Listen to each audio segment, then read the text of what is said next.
आई हुई है सरकार की तरफ से, शासन की तरफ से, प्रशासन की तरफ से, हमारे दर्शकों को बताइए अश्विनी जी। आलोक जी, पहले तो मैं ये कहूंगा कि बहुत ही दुखद है और सारे मृतक आत्माओं के प्रति हमारी संवेदना, उनको मैं नमन करते हुए ये आगे बात बढ़ाना चाहूंगा। जिस परिवार का भी सदस्य गया है, ये बहुत ही संवेदनशील और दुखद विषय है। किसी का भाई बेटा उसमें अगर मृतक हुआ है तो ये सच है, इसको मैं कोई झुठला नहीं सकता है कि कहीं ना कहीं उस दुकान पर कुछ न कुछ गड़बड़ी हुई है। ये जांच का विषय है, इसलिए वहां के आबकारी इंस्पेक्टर समेत जिला आबकारी निरीक्षक के अलावा जो अधिकारी थे उनको और प्लस 5 लोगों को सस्पेंड कर दिया गया है। सस्पेंड करने के बाद जांच चालू होगी। वहां पर मृतकों के लिए संवेदना व्यक्त करते हुए जिले से 5-5 लाख रुपए की संवेदना उनके मृतकों को दी जा चुकी है, जिससे उनका जो है कम से कम एक मृतक आत्माओं के प्रति सरकार की एक ये संवेदना है। मैं इसको एकदम आलोक जी सिरे से नकारता हूं अगर इस तरीके का कोई भी कार्य होता है किसी भी जिले में, क्योंकि पूर्व में भी ये सब हुआ है। कहीं ना कहीं अधिकारी जो वहां है वो अक्षमता उनकी है, उसको जांच का विषय है, वो हम अभी नहीं कह सकते हैं। अश्विनी जी, आपने कहा अधिकारियों की अक्षमता है, आपकी बात मैंने पूरी सुनी, तो क्यों नहीं ऐसे अधिकारियों पर कार्रवाई होती? क्यों इतनी मजबूरी दिखाती है सरकार? सवाल ये, प्रशासन क्यों इतना अपने आगे, जो अधिकारी हैं, जो आलाकमान है, वो असहाय पाते हैं? ये सवाल अश्विनी जी मैंने आपसे इसलिए किया क्योंकि अनिल चौधरी जो इनामी है 50,000 का, उसके भी कई बीजेपी नेताओं के कनेक्शन बताए जा रहे हैं। ये सवाल उठ रहा है मुख्य रूप से। आलोक जी, मैं ये कहना चाहूंगा, सरकार किसी भी मुद्दे पर और कहीं भी अक्षम नहीं होती है। सरकार अक्षम नहीं है।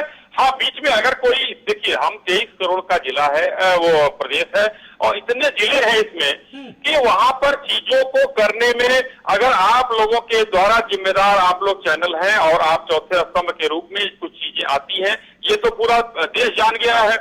यहाँ पर सरकार ने कभी भी, और खास करके योगी सरकार की मैं बात करूंगा, योगी सरकार ने कहीं भी किसी को बख्शने का काम नहीं किया है, चाहे वो आईपीएस अधिकारी हो, आईएएस हो, कोई नेता हो। और अगर आपने ये कहा है कि वो नेताओं के संबंध, मैं आपको स्पष्ट रूप से बताना चाहूंगा आलोक जी, नहीं कहा, ये सोशल मीडिया पर अनिल चौधरी का नाम वायरल हो रहा है और बात सरकार की नहीं है, सरकार के कामकाज को लेकर नहीं है, लेकिन जो विभाग में जो बैठे अफसर हैं वो किस तरीके से कार्यप्रणाली को अंजाम दे रहे हैं, वो अगर सही से काम करते तो शायद इस तरीके की घटनाओं की पुनरावृत्ति नहीं होती। मैं आपके पास आऊंगा अश्विनी जी, लेकिन शौकत जी हमारे साथ जुड़ गए। शौकत जी, जो अवैध शराब का काला कारोबार का धंधा था, किस तरीके से फल फूल रहा था, क्या आपको लगता है कि जो आला कमान हैं या अधिकारी हैं, जो मातहत हैं, उनको इस बात की जरा भी जानकारी नहीं होगी क्या? देखिए आलोक जी, ये उत्तर प्रदेश में कोई पहला मामला नहीं है। उत्तर प्रदेश की राजधानी भी इससे अछूती नहीं है। उत्तर प्रदेश की राजधानी से चंद कदमों की दूरी पे मलियाबाद है, वहां भी ऐसा एक कारोबार था, तमाम जाने चली गई थी वहां भी। उत्तर प्रदेश के तकरीबन 7 जिलों में इससे पहले भी कई मामले आए हैं, चाहे आप प्रतापगढ़ की बात कर लीजिए, प्रयागराज की बात कर लीजिए, अम्बेडकर नगर की बात कर लीजिए, बुलंदशहर की बात कर लीजिए, अलीगढ़ की बात, फतेहपुर है, तमाम चित्रकूट है, तमाम जिले से। देखिए एक बड़ी बात कही आलोक जी, भारतीय जनता पार्टी के लोगों ने स्वयं कह दिया कि वहां अक्षम अधिकारी थे, इसलिए इतना बड़ा हादसा हो गया। बड़ी दुर्भाग्य की बात है कि ऐसे अधिकारी भारतीय जनता पार्टी ने नियुक्त कर दिए जो अक्षम है और उनके सहारे ये सारा कारोबार चल रहा था। अब जब अक्षम अधिकारी आप नियुक्त करेंगे तो जाहिर सी बात है उत्तर प्रदेश के लोग झेलेंगे ही ना, उनका खामियाजा तो उत्तर प्रदेश की जनता को भुगतना पड़ेगा। सरकार जब अक्षम अधिकारियों को नियुक्त करेगी। चलिए, आपका आरोप, आपकी बात सही है, अक्षम अधिकारी, आपने सक्षमता के तौर पर, विपक्ष के तौर पर अब तक क्या किया इस मामले में, जरा बताइए, पूरी जिम्मेदारी से मैं पूछ रहा हूं। देखिए आलोक जी, ये जिम्मेदारी हमारी नहीं है, ये जिम्मेदारी हमारी नहीं है, जिम्मेदारी सरकार की है। सरकार ऐसे अधिकारियों को नियुक्त करती। सरकार थी तभी भी बाराबंकी में हुआ, उन्नाव में हुआ, मलियाबाद में हुआ, तब किसकी सरकार थी? तब आप ऐसा कौन सा नियम कानून बना लिया उसके बाद? सुनिए आलोक जी, आज जरूरत थी, देश की जनता और प्रदेश की जनता ने भारतीय जनता पार्टी पे भरोसा किया था। जहरीली शराब बिक रही भारतीय जनता पार्टी की सरकार में, आप कानून बनाइए। आप कई लोग तो उसमें शामिल हैं, इसी डर से तो आप कानून नहीं बना पा रहे। सीधे तौर पे तमाम आरोप लगे भारतीय जनता पार्टी के लोगों पे। आप सिर्फ झूठी कार्रवाई करते रहते हैं, झूठे आश्वासन देते रहते हैं। सत्यता तो ये है कि भारतीय जनता पार्टी की सरकार में अपराधियों का, शराब माफियों का बाजार एकदम पूरी तरीके से फल फूल रहा है। जी अरविंद जी, आपने सुना अश्विनी जी कि किस तरीके से सीधा सीधा सरकार पर विपक्ष ने आरोप लगाया कि किसके संरक्षण में, कि सरकार में अपराधियों के हौसले बुलंद हैं और फल फूल रहा है। सरकार क्यों नहीं इस पर एक कानून बनाती है, क्यों नहीं एक नीति लाती है? ये सरकार का फेलियर है। ये सीधा सा सवाल विपक्ष ने उठाया। अब आप विपक्ष को जवाब दीजिए अश्विनी जी। आलोक जी, मैंने संवेदना, एक संवेदनशील विषय पर हम लोग चर्चा करने बैठे हैं और मुझे लग गया कि सपा के अंदर संवेदना मर चुकी है। संवेदना व्यक्त करने के बजाय ये आरोप लगा रहे हैं और गिनती करा रहे हैं। अब गिनती में कुछ करा रहा हूं। पहले आपके जो एक लाइन में कहना चाहता था उसको कहते हुए आलोक जी कि उत्तर प्रदेश की सरकार इतनी सक्षम है आज के समय में कि किसी को नहीं बख्शा जाएगा, चाहे वो किसी के साथ कोई संबंध हो या वो कितना बड़ा भी भूपति हो, नहीं बख्शा जाएगा। अगर वो अपराधी है तो अपराधी का ट्रीटमेंट होगा उसके साथ। अब मैं शौकत जी के कुछ सवालों का जवाब एक बात बताइए, आपने कहा कि कोई भी बख्शा नहीं जाएगा। ठीक है, सरकार उसी ट्रैक पर काम भी कर रही है। आबकारी निरीक्षक सहित कई सिपाहियों पर गाज भी गिर गई है, लेकिन क्या महज इतनी खानापूर्ति काफी है? क्या कौन सी ऐसी बड़ी कार्रवाई की जा रही है जिससे विपक्ष को भी जवाब मिले और लोगों को भी सबक मिले, ताकि समाज में इस तरीके की घटनाओं की पुनरावृत्ति हरगिज ना हो और मुझे इस टॉपिक पर डिबेट ना रखनी पड़े दोबारा? देखिए, मैं आपको बताना चाहूंगा आलोक जी, मैं आपके सवाल का जवाब जरा शौकत जी के सवाल का जवाब देने के बाद इस लाइन को आपके जोड़ूंगा। मैं शौकत जी का जवाब देना चाहता हूं। इन्होंने बहुत तेजी से कई जिलों के आरोप लगाए। मैं इनको शायद याद नहीं होगा या याद करके भूल गए होंगे। लखनऊ को इन्होंने कहा, मैं बताना चाहूंगा 2 सितंबर 1918 को भारतीय जनता पार्टी के अधिकारियों ने सैफई में के बगल में कुमरवा एक जो है पुलिस चौकी है उसके अंतर्गत छापा मारा और शराब के 2 अवैध फैक्ट्री को बरामद किया और वो जेल में थे काफी दिनों तक। वो पता चला कि वो 5 सालों से फैक्ट्री चल रही है। किस साल में चल रही थी? बाराबंकी में जब हुआ शराब कांड, आपने भी नाम लिया अभी, शौकत जी से पूछिए सपा का कौन सा नेता गिरफ्तार हुआ था उसमें, ये पूछिए। देखिए, मैं ये कहना चाहूंगा शौकत भाई, आपसे भी सिर्फ आरोप लगाने से काम नहीं चलेगा। अगर कुछ है उसको करिए। मेरी, तुम्हारी, तुमने किया, मैंने किया, इसका काम नहीं है।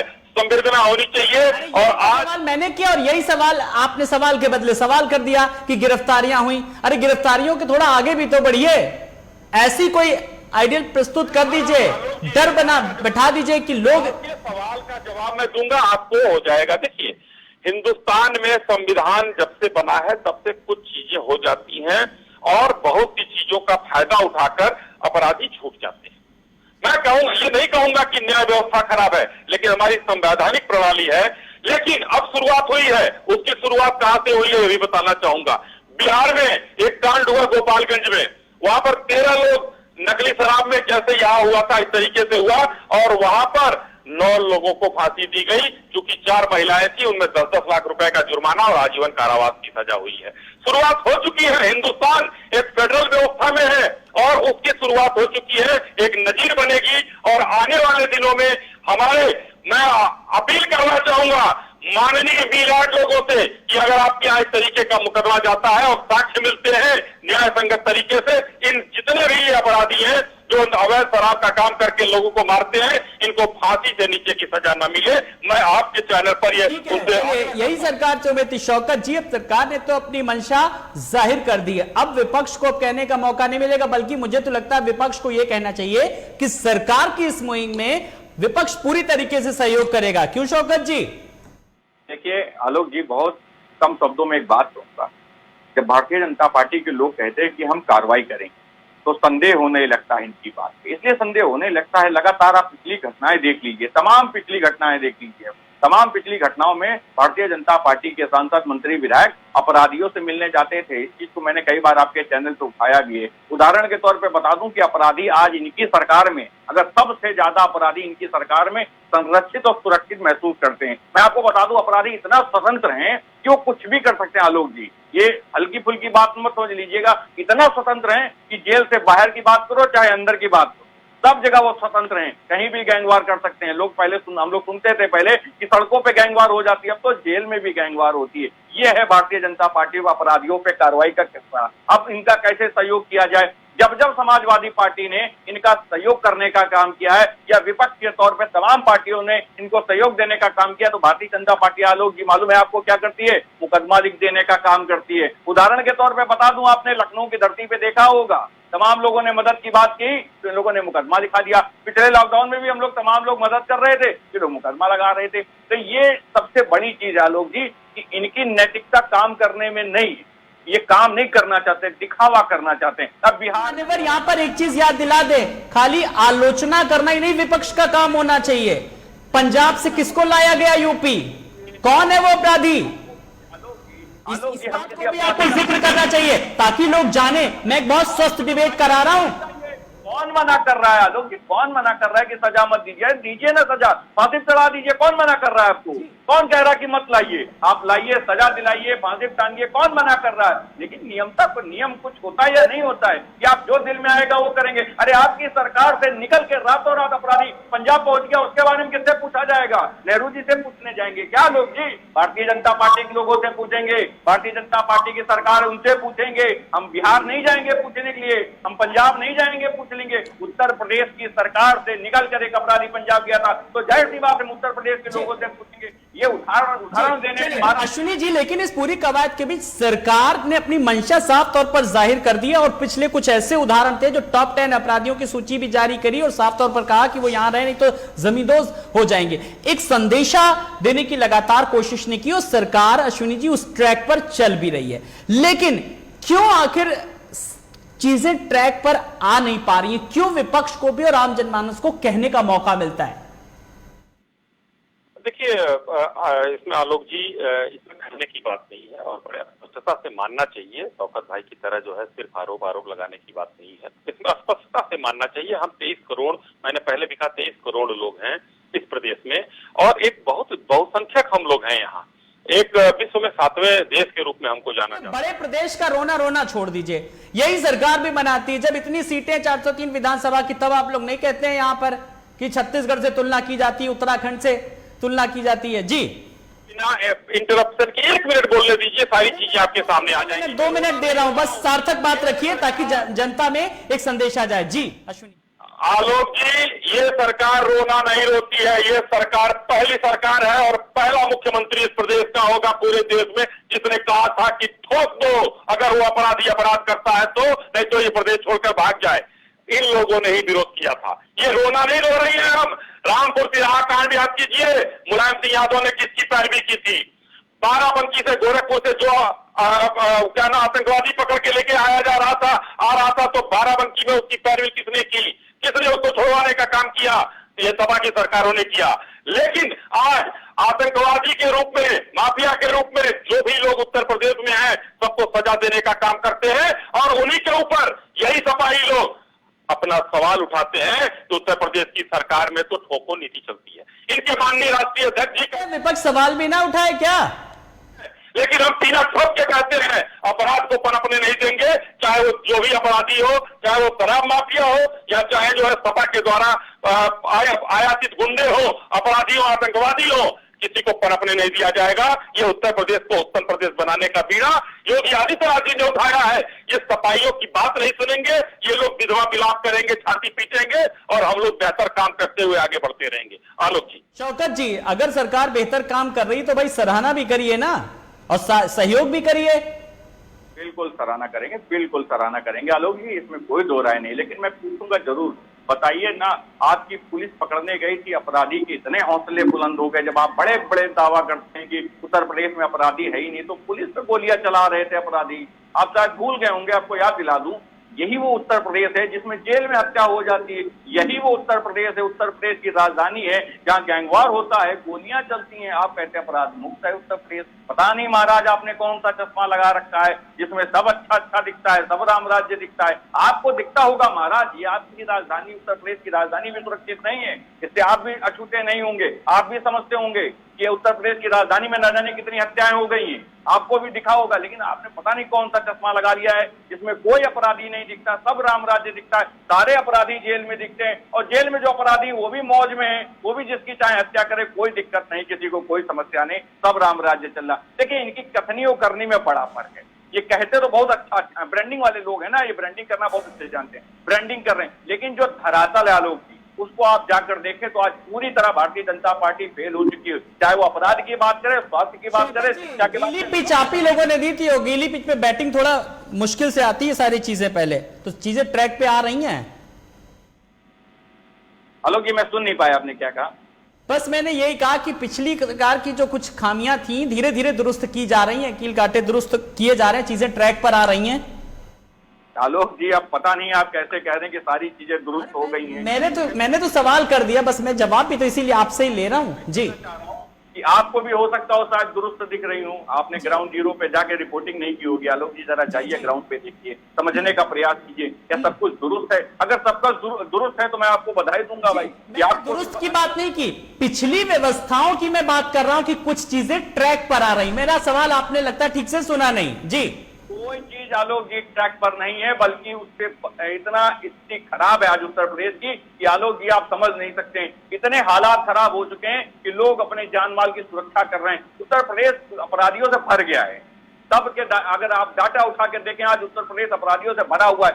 ये समझ लीजिए कि चोरों की बाजार भरी हुई है पूरी, कि मेडिसिन से लेके अस्पताल में डकैती, तमाम और उपकरण सब चोरी तो कर रहे हैं। आज भारतीय जनता पार्टी उनको संरक्षण देने का काम कर। क्या जिम्मेदारी? आप लोग समय समय पर सवाल उठाते रहा करिए ना। विपक्ष की यही कि खाली बस ट्वीट करके बस एक कर दिया कि हाँ बस ये कमियां हैं और सरकार ये नहीं कर रही है, सरकार वो नहीं कर रही है। जी शौकत जी।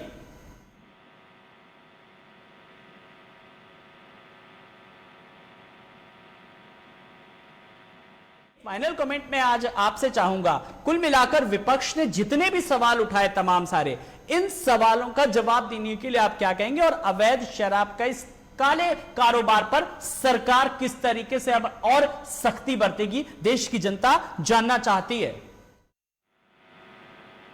मैं कहना चाहूंगा कि अगर शराब माफियाओं ने ऐसा कुछ काम किया है या किसी भी माफिया ने ऐसा काम किया है, उत्तर प्रदेश की सरकार, उत्तर प्रदेश का पुलिस प्रशासन, क्योंकि उत्तर प्रदेश की पुलिस का इकबाल इस समय इतना बुलंद है कि वो किसी के ऊपर कार्रवाई करने से नहीं चूकेगी अगर वो गलत है।